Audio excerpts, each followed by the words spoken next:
हरे कृष्णा। मार्गशीर्ष कृष्ण पक्ष की एकादशी तिथि को उत्पन्न एकादशी प्रकट हुई थी, इसीलिए इसे उत्पन्न एकादशी के नाम से जाना जाता है।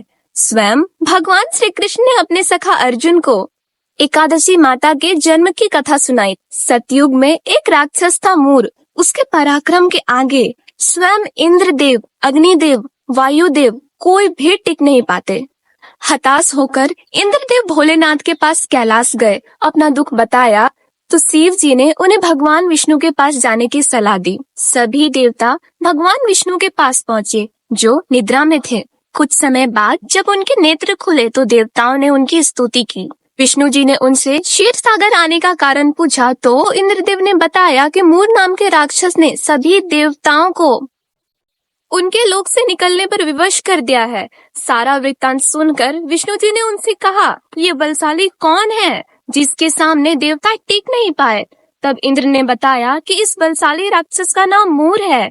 उसकी नगरी का नाम चंद्रावती है। उसने अपने बल से सभी देवताओं को हरा दिया है और उनका कार्य स्वयं करने लगा। यह सुनकर भगवान विष्णु ने इंद्र को आश्वासन दिया कि वह उन्हें इस विपत्ति से अवश्य निकालेंगे। विष्णु जी मूर दैत्य से युद्ध करने के लिए उसकी नगरी चंद्रावती गए। दोनों के बीच वर्षों तक युद्ध चला। मध्य में भगवान विष्णु बद्रा का आश्रम जाकर विश्राम करने लगे। उनके पीछे मूर दैत्य भी गुफा में घुसा और वो शयन करते हुए भगवान को मारने चला। जैसे ही उसने अस्त्र शस्त्र उठाया तो भगवान के अंदर से एक सुंदर कन्या निकली और मूर से युद्ध करने लगी तथा कुछ ही समय में उस सुंदर कन्या ने उसका सर धड़ से अलग कर दिया। उसके मरते ही दानव भाग गए और भगवान विष्णु जब निद्रा से जगे तो उस असुर को मरा देखकर उन्हें घोर आश्चर्य हुआ और उन्होंने सोचा कि इस महाबली को किसने मारा। तब वो सुंदर कन्या श्री हरि से हाथ जोड़कर बोली, हे जगदीश्वर,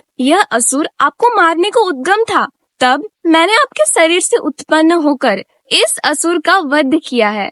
कन्या की बात सुनकर भगवान बोले, तुमने इस असुर को मारा है, अतः हे कन्या, मैं तुमसे बहुत प्रसन्न हूँ। इसे मारकर तुमने तीनों लोक के देवताओं का कष्ट हरा है, इसलिए तुम अपने इच्छा अनुसार वरदान मांग लो।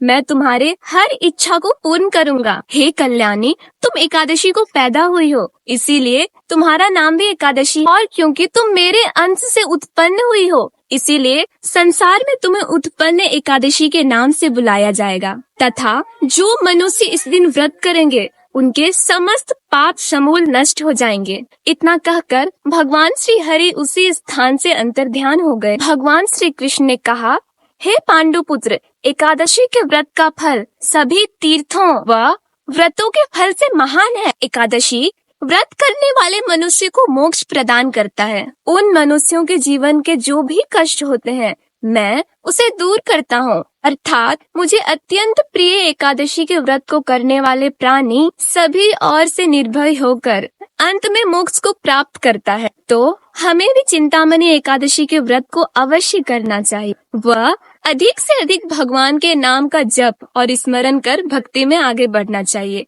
धन्यवाद। हरे कृष्ण।